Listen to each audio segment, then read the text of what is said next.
Native Americans have been living in Kentucky for at least 12,000 years. Drawn to the abundant wildlife of our state, native cultures flourished here for millennia, creating weapons for hunting, shelters for protection, nets for fishing, pottery for cooking and eating, and baskets for storage. And as cultures changed, so too did the landscape. Today, in many of these same areas, you will now find Lake Cumberland, a man-made lake, the result of damming the Cumberland River. Thousands of visitors swim, fish, boat, and live on the lake throughout the year. But what about the people who inhabited this area so long ago? Who were they? How did they live? Where are their descendants today? Where did they go? How do we know they were here at all? What did they leave behind to help tell their story? These questions have been answered by archaeologists and historians who have worked to locate and identify many historical areas around and even in the lake. But they can't do it alone. So what can you do to protect the past so that we can continue to share this history in the future?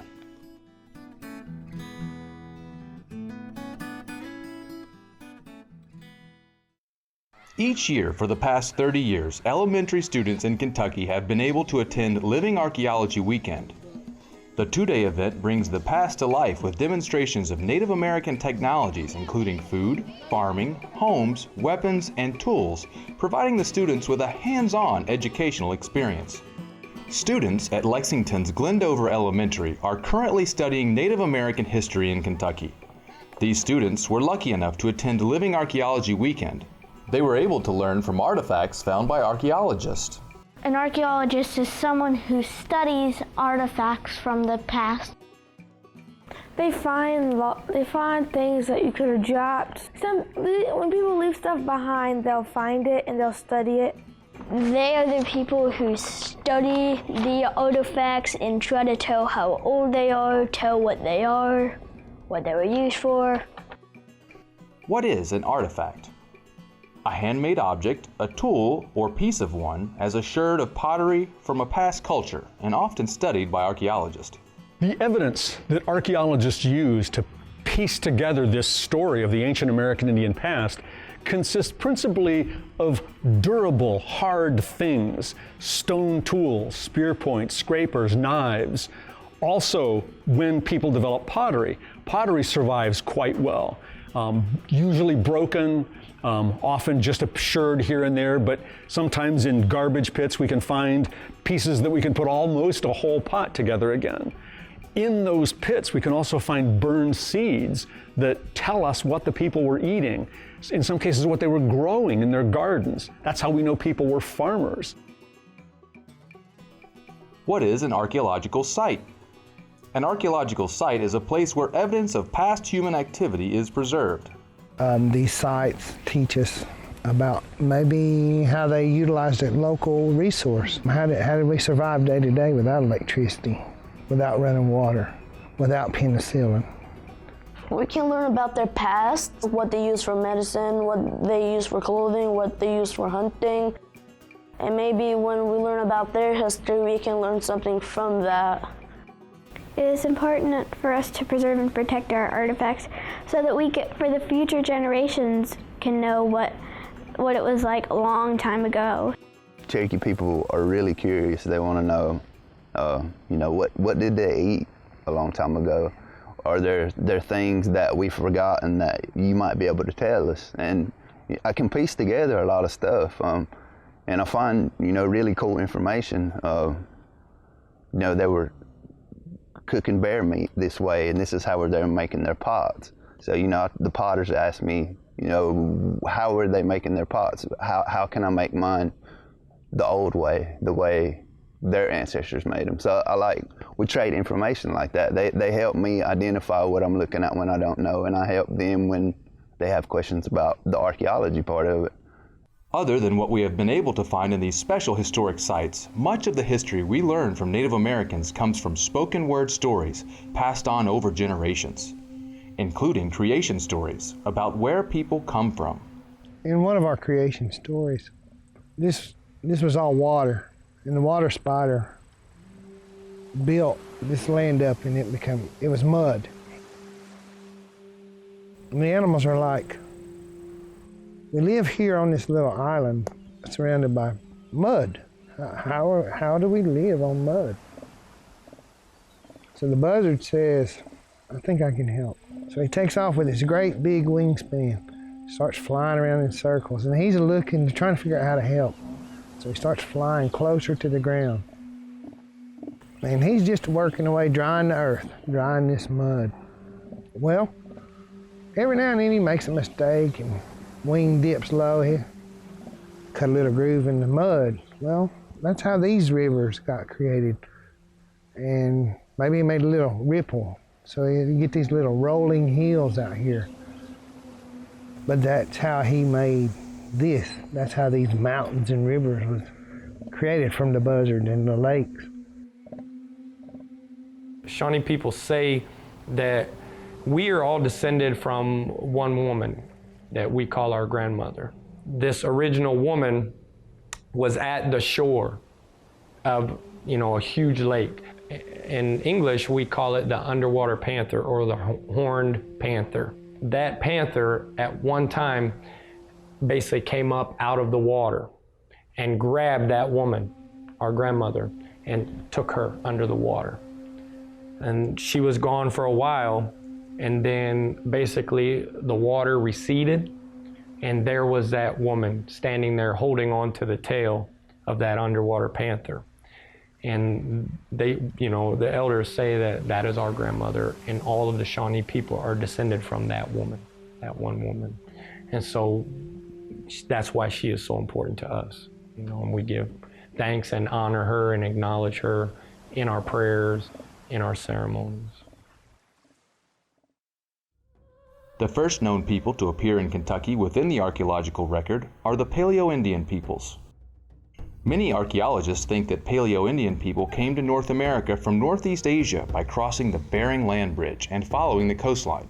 However, they lived in a way that did not leave much in the form of archaeological evidence. And it's the time period that marks the real discovery of America by the ancestors of the American Indians. And Paleo-Indians certainly hunted at some point in their lives mammoths, mastodons, giant ground sloths. Hunting in the early times was hard because there was big animals like mammoths and bisons, but Native Americans used stuff like arrowhead spears and antlers to make it easier to hunt them, and they would use every part of them. So they used the skin, the intestines, and the brain. They used all of it. But that was probably only a portion of their diet. We're limited in what we can say about the Paleo-Indian way of life because all they left us is stone tools, like the famous Clovis point, a stone spear point that's got a flute or a groove on both sides on the base. But similar points have been found all over North America. During the Archaic period, we begin to see technologies develop, including the creation of tools and weapons, as well as farming. The Archaic culture begins at the end of the Ice Age, at about 8,000 BC, and extends for thousands of years up to about 1,000 BC or even 800 BC. And it's this period when the Kentucky forests are basically what they were in the historic time period, and these people are hunters and gatherers like the Paleo-Indian peoples before, and they develop new technologies that the Paleo-Indians didn't develop, that really mark the Archaic period. They used pump drills, which are pretty much spears with sticks and ropes on them that you would push up and down, and it would drill holes, and you could drill and make things. In addition to the stone tool points, they make ground stone tools out of granite and other hard stone and turn those into axes and adzes. And through this long period of the Archaic period, it's not just sort of a hunting and gathering way of life. It changes, sometimes subtly, but sometimes significantly through that time period. By the end of the Archaic period, though, they have begun experimenting with a variety of plants that later become domesticated plants. So a lot of change in the Archaic period, including social change. Because also during the Archaic, by the end of it, we see significant changes in sort of styles of some of the stone tools and things that indicate that we're developing regional cultures. It's not as homogeneous as, for example, the Paleo-Indian cultures look. The appearance of pottery can be traced back to the woodland period. The use of pottery for cooking and its greater storage capacity has taught us that people began to remain in the same locations over longer periods of time. We also see a greater preservation of fibers that are woven into clothing, baskets, shoes, and other objects. They found clay from the ground and they created pots that they could put food or clothing or anything in. And they would paint different designs and like pictures on it. And so then it would not only be good for like using, but it would also look good at the same time. Most of the time it would tell a story, and it would tell the archaeologists today like about what was happening then. So this agriculture, which sort of allows people to be more sedentary, because they're more sedentary, they make pottery. Heavy clay pots with thick walls in the earliest woodland period. That pottery appears because people are sedentary, but people only made pottery when they're settling down because mobile people don't want to carry around these heavy breakable pots. So pottery is a big innovation that marks the beginning of the woodland period. Also, pottery is wonderful because it's a canvas on which people can artistically represent different styles.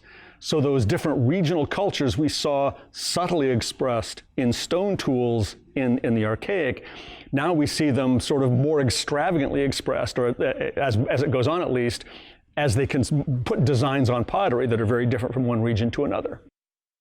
The woodland period ends at around 1000 AD. This is a period when there's another dramatic social change, and in this case, people have become full-blown farmers, growing maize, beans, and squash, the Three Sisters. The Three Sisters were corn, beans, and squash. They were three plants that were grown often and year-round, and they were easy to grow, and you could grow them all next to each other. In Kentucky, the Mississippian peoples appear around 1000 AD. They lived in large villages in western Kentucky and the Cumberland River area. Temples and chief houses were built on mounds. They farmed but continued to hunt. Wycliffe Mounds is an archaeological site of a Native American village of the Mississippian mound culture. Now this site, this village site, dates back to the 1100s to the 1300s. It's situated on a bluff overlooking the Mississippi River. We're a tribe, homelands, Alabama, Kentucky, Tennessee, and Mississippi. This is where we was established at and been there for, we say from the beginning, I guess. That's where we came from. We were village people. We wasn't like northern tribes. We stayed where we was at. So back then, we were all one people. I was talking earlier, but we was all one people, so all our songs are the same. The only thing that would be different is our language. We can go dance with them people, the southeastern tribes I'm talking about down this part, but we can go dance with them, or they can go dance with us. When we dance, it's a meaning from us inside to ask for things and things like that. But today we share them. Used the woods out here for our homes. We had what we call a summer home. They had the drafts of the opening the tops of the summer. And in the winters we'll be all closed and just a fire in the middle. Keep it going. We had different houses, different seasons. So. They're all connected by these riverways, these waterways.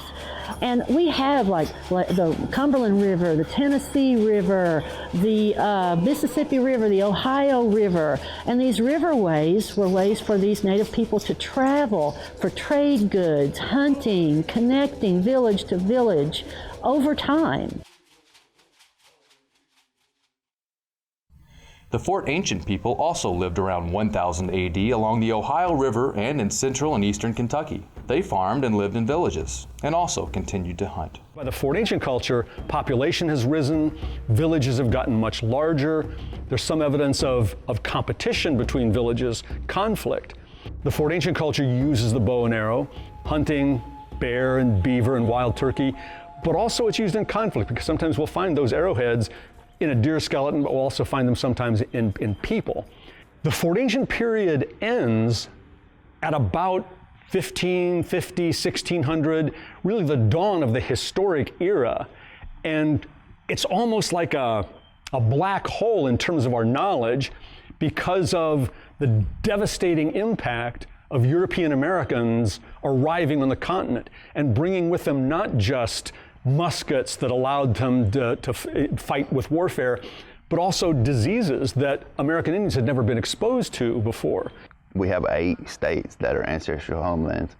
So it's a really big area to know a lot about. I mean, people were coming and going from this area all the time, but I do believe there were Cherokee people here. I've seen, archaeology sites that I believe are Cherokee.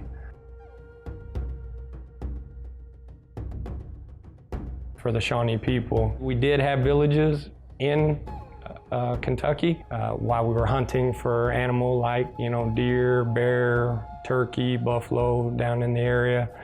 Our feelings is that the Creator put this land here for us to all provide sustenance for. He put the deer, the bear, the turkey, all of the trees, the plants, the medicinal plants, the food plants. He put those here on our Mother Earth for all Indian people to provide from sustenance. No one tribe can own that, right? And so representing on this belt is exactly what that idea is that's worked in this wampum. Wampum is shell beads. The Indian people here believe that this environment, this earth here, that our mother, is one dish, one bowl that we are all to eat out of. While populations were not as great as the Mississippian and Fort Ancient cultures, archaeological records connect the pre-contact cultures of Kentucky to today's tribes. Indians and Europeans did interact on a friendly basis. We find European trade beads in Fort Ancient sites, but along with those objects, people were exchanging germs one to another.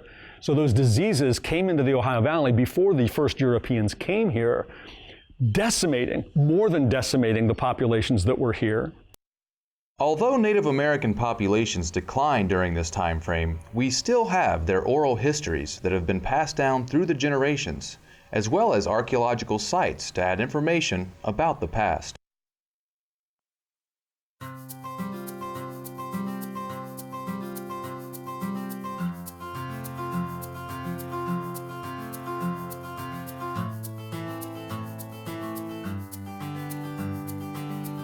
So yeah, we're looking right at Wolf Creek Dam.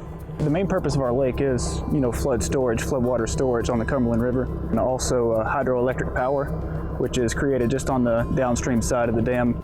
Full flood pool elevation, which is elevation 760 feet above mean sea level. That's 1,255 miles of shoreline. And to kind of put that, to scale that to something you can wrap your brain around, that's more coastline than the state of Florida has.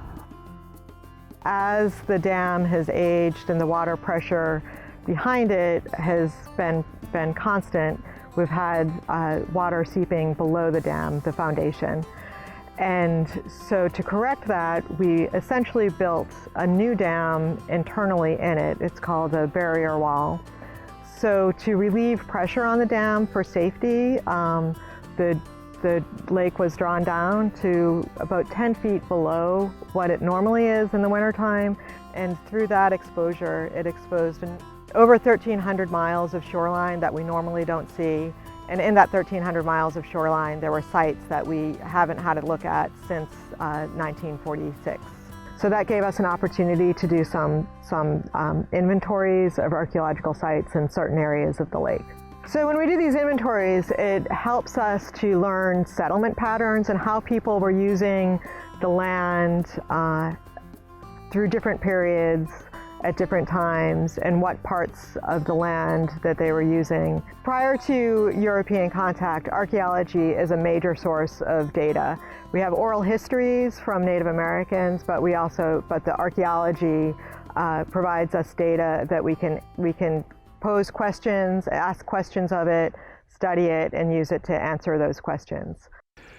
Because there are no written records from these ancient North American cultures, the artifacts they left behind are the only record of their lives. So it's vitally important to preserve them, to be able to know exactly where that spear point came from, what soil level, because each of those artifacts, whether it's a pottery sherd, a stone tool, or a piece of burned corn, the story it can tell is limited by the context information that we have. We can learn very valuable information about our history from artifacts, and if we destroy that, we're just taking away a chunk of knowledge that we can learn, and a chunk of knowledge that for future generations to learn.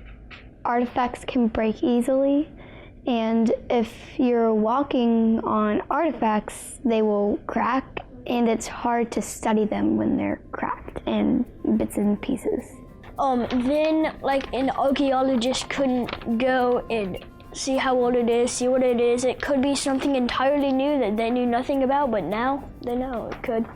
If we don't protect these artifacts, there will no longer be artifacts for us to learn about, therefore making it harder for us to find out about our past, and they are educational. So if we destroy these artifacts now, then the people of the future won't be able to know them. So if you pick a spear point up out of a cornfield, put it in your pocket and take it home, you've sort of taken that page of history and torn it out of a book. But by leaving it in place and having an archaeologist record exactly where it was found and take it back to the lab and study it, put a number on it and associate that number with that site and that particular square meter or even that exact spot that's been mapped in precisely, it creates a kind of written record that then archaeologists of the future can go back and read and interpret to find out what happened at that site, which cultures were there, which followed which. These artifacts that you'll find on the shoreline from a drawdown, it may expose a historically Cherokee site, town.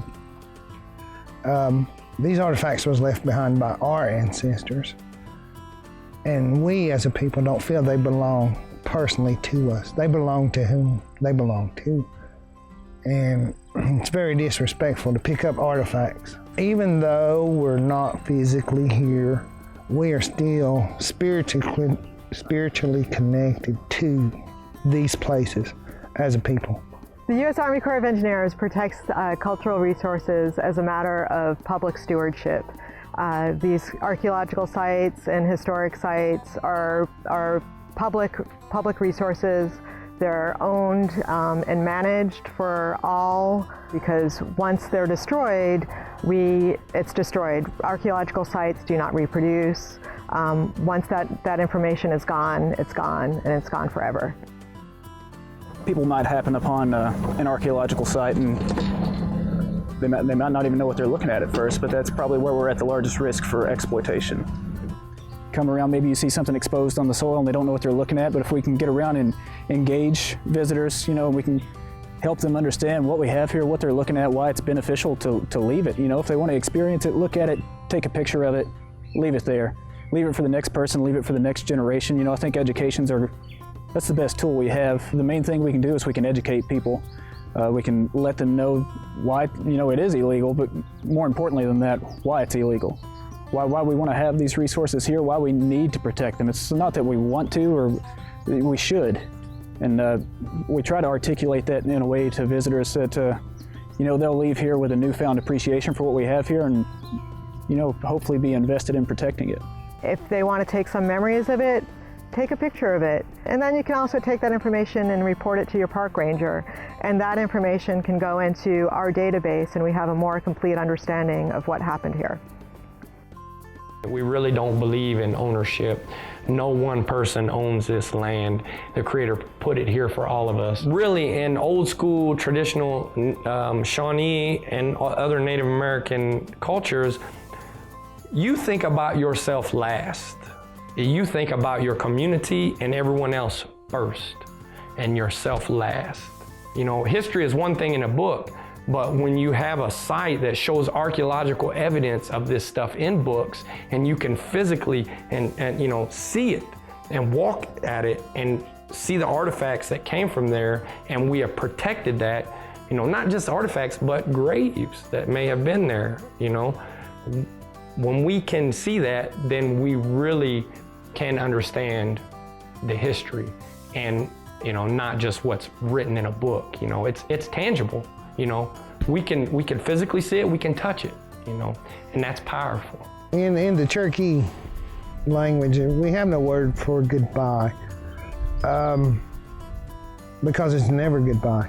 The closest you can ever find to goodbye is, I want to say Dana Da, Go Hun Yu, which means until we meet again. So, the next time you and your family take a walk, hike a trail, swim in a lake, or picnic on a beautiful sunny Kentucky day, think back to a family over 1,000 years ago doing the exact same thing, and remember how important this land was to them, just as it is for you today.